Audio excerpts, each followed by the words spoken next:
felt you had to out yourself. I had to. Then? Because there's no way that what I was afraid of is this, that G4S sent me their email saying, come and get your uniform. And I go, great. And I walk down, I'm onto private property in that school, and they've got me. Now, with the girl that did a story on them, who was part of the applications process, they berated her and yelled at her and screamed at her for 2 hours. Yeah? For 2 hours before they let her go. Right? This is a security company, they're not the police. And even police don't do that, you know. You know, they think they're kind of, you know, in the army, you could do that, I guess, right? But we're citizens, we're private people. You can't yell at us. I thought if they've done that to a very, you know, sweet-looking girl, which she was just trying to do her job. She was trying to do the best. She didn't know it was going to go national. She was telling her local paper, and it went huge. They could do that to her. I'm gonna really get beaten up, you know. And of course, my imagination starts kicking in then, and so they haven't escorted you off the premises yet. Then no, they haven't said we know who you are or anything at the moment. No, they would never have found me. I guarantee you that, Fran. They would never have found me. I was invisible. Yeah. The only way that you could find me in a company was for somebody I knew to tell you. Yeah. There's 10,400 people going through that training centre. There's 800 people a day going through it. There's no way they were going to find me whatsoever. You know, people I knew had came up with the name Lee Hazeldine, so it had nothing to do with me. I didn't come up with that name because just in case you've accidentally connected yourself by using, say, your initials or something. Yeah. No, nothing like that. So the fabulous Tony Gosling actually came up with that name and for me, and so they would never have got me. You know, they never have found me, and I would have worked the Olympics. And been there all the way through, yeah, and I would have been giving reports out to everybody. But maybe they're so inept, perhaps they'll leave you there. Well, no, now they know. Yeah, now they know. How about other media? Have you tried other media sources like BBC, ITV, No, other stations and national newspapers? Have they been interested in interviewing you? Lately, now, yes, yeah. I had someone from the BBC today contact me through a contact of mine, saying they'd like my number, they'd like to talk to me. Great. The Daily Mirror have contacted me. I did the interview with them yesterday. I learnt today they're not going to run it, so there is a press blackout. This is what a press blackout is. Did they give you a reason why they weren't going to run it? No. They just the journalist emailed me this morning. I mean, he went away very excited. You know, he checked my story through 3 or 4 times over the past couple of days. He's been calling me. You know, we're spending a lot of time on the phone together. I can see the trust building up. He wanted to meet. He recorded the conversation again. I recorded the conversation just in case. No, he left very excited yesterday after meeting me, and then sent me an email this morning saying, you know, I can't do it. My editor said no, and that's not his fault. That's his editor saying no. Well, this is not because it's not an interesting story. So the only reason, again, the story's not coming out. Yeah. Because of that, we haven't called the BBC back yet, but this is BBC London, so we'll call them back and we'll see what they have to say, and hopefully they'll run the story. You know, on LBC on Sunday, this Sunday, they had the Olympic security minister on, and I only caught the tail end, I'm afraid, but I don't think they mentioned your claims at all on the programme.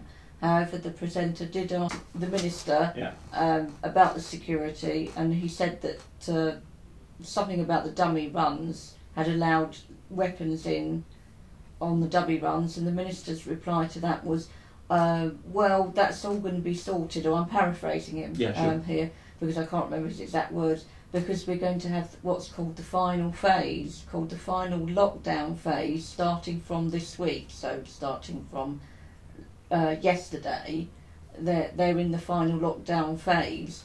I was wondering, do you know about this final lockdown phase, what it means? No. It sounds great, you know, and if it was working properly, I'd be really excited. I'd be thinking, great, it's really safe. Look, things like this, he's not going to come out and say, oh, yes, you know, Ben's really uncovered something here, you know, we're in trouble, I think, you know, but we've got 4 weeks, we'll try and fix it. He's not going to say that. They're going to say, no, it's absolutely okay, you know. I wouldn't be surprised at G4S if heads rolled. You know, I wouldn't be surprised. You know, in a few days, if G4S lost the contract. We don't know.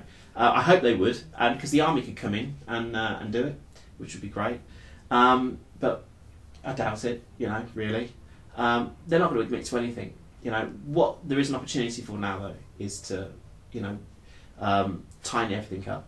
And if that means this final phase, now it's going to be more about training people, and it's going to be more about getting the front of house security staff right, then that potentially could be a good thing. But I never heard that. Well, I hope that they don't escort you off the premises before you can find out a bit more about the final lockdown phase for us, because that would be quite useful if we could find some information on that final lockdown phase. Yeah, well, sadly, I mean, now they know my face, so for me to actually walk back in on them, I think would be a mistake. I think I'd probably be being asked to again. Yeah. Oh, I don't think I'd get through the gates. You know, I think they'd know who I was and have their picture. Yeah. You know. I mean, coming back to the police, are the police interested in your revelations about G4S? How do they feel about the privatisation agenda? Oh well, there are chief constables up and down the country who do not want G4S or any other company to privatise them. They don't. They're desperate for it, but I think they're not in any kind of numbers yet, and because this is a slow creep, what the government tends to do is they line up a company that's the favoured company for whatever reason, and they say, okay, you're going to be the new security force in this country, great.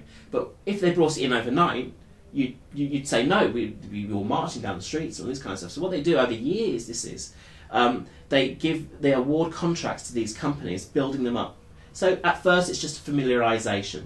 Okay, they're the security that do corporate security. They do the cash runs and stuff, even though they're getting rid of money, they still need to do the cash runs. So you get those guards doing the cash runs, and we get used to seeing the G4S logo, the G4S badge, and they start getting given other responsibilities. Until really, when you look at them, you go, "Oh, hold on a minute, we've given you the country, or the security of the country, and we didn't really realise it." You know, they want magistrates' courts. They want to be the magistrates. They want to be the policemen on the streets. They want to be doing patrols in their cars and all that kind of stuff, as police do. So there are the dissenting voices. I think I'm going to speak to a couple of them sometime this week, as a possibility of me doing a radio show, and they're going to have a police constable who feels exactly the same way about G4S as I do. So they are there. They're just, I think the police have to wake up a little bit more. You know, maybe, you know, this is a warning. You know, this Olympic story is simply a warning about G4S and their incompetencies. If this is how bad they're going to do the Olympics, the most important thing to our country, most important event, just imagine the state of the country once they've taken control of it. It's almost like we're being invaded by G4S. They've got 1 million, well, just under 1 million staff members all over the world. You know, that makes them a pretty formidable army. You know. Yeah, I heard that after the Olympics, there's plans to make 16,000 police officers redundant immediately after the Olympics. Yeah. I presume that perhaps that's something to do with this privatisation agenda. Yes, of course it is. They're getting rid of people. G4S run, I believe, they do the civilian side of a police station in the Midlands, right? And so all the things that the police used to do now, or the civilians rather, is now taken over by G4S staff. They took all their staff, all the civilian police staff, across to G4S, right? And they're all happy to be, oh, I've still got my job, thank God for that, right? But what they've done is they're making redundant all those people that actually worked for the police, because they knew the old system, and they don't want anybody there who was part of the old regime. So they're making them redundant. And people are going, oh, actually, I am losing my jobs, actually, after all. Because this is what they're going to do. They're going to make it seem like the policemen can just switch over they can go from being, you know, public servants to being, you know, private security, and they'll still have their jobs and the same salary, and great. And then you're going to be made redundant, because really what they want is the G4S staff being the policemen who have been in Iraq last week and now on the streets of London this week. That's what they kind of want. You know, so none of there's not going to be any sort of crossover. We've seen it in the Midlands. They're getting rid of people, these civilians. police people that do all the paperwork in favour of their people. So once they get them in, all the old people that knew the old regime go. It's very much like the military. They go to an area, they secure it, then they start putting people on the inside and then eating it from the inside out, and that's what they're going to do to every police station and up and down the country. You know, by the end of it, it will just be all G4S staff, and all the old police would have gone, and that would just be made redundant. What would you say to somebody who says, what's wrong with privatisation of the police if a company can do the same job for a cheaper rate? Well, they're not accountable. Accountability. This is not about money, you know. There's two things that you should never really argue about money about, and that's the police and that's the NHS. Does it matter that the NHS loses money every year? I don't think it matters. I'd be quite happy to throw money at the NHS forever and for them never to make a penny, but they treat all of us for whatever we need, right? I'm quite happy at them losing money. For the police, you pay the police £150,000 a year if you want to. I actually don't mind, right? Not really. I mean, you know, not knowing about G4S, I would really have minded. But now, I don't mind. You pay them as much as you want, right? A year. I don't care. We'll give them most of the, you know, council tax money that goes to the police. Great, right? Because what we don't want is private company. It's not about doing it for less. They won't be doing the same for less. They never do the same for less. You pay more, you get less. That's what our society is about anyway, regardless. That's where private corporations have taken it. So you're going to pay a whole bunch more for policing. You pay more for policing with G4S, I guarantee it. Right? At first it might be cheaper, but it'll end up being more expensive. Their contract went for the Olympics went from 86 million in 2 and a bit years to 284 million. Right? 3 times as much. Right? And you're getting less. And who's paying the bill for that? You are. The taxpayer. Yeah. Yeah, we all are. Yeah? We are paying for this. Right? We're paying for G4S to laugh all the way to the bank. You know. And quite honestly, the security is lax. It's not up to it's just not up to standard. It just isn't, you know. And I'm not picking holes in it. These are major issues. This isn't kind of, oh, and the training wasn't that good. No. This is the training is awful. The company is awful, and because they know it, that's the trouble. You know, they know how bad they are. It's not a surprise to say that G4S are cowboy security firms, right? I could say that every day of the week and twice on Sundays, and it never make anything. Right? Everyone really secretly knows that they are a cowboy security firm. It's the fact that they're in control of the Olympics, and if anything were to happen at the Olympics, it's down to the security on the front door.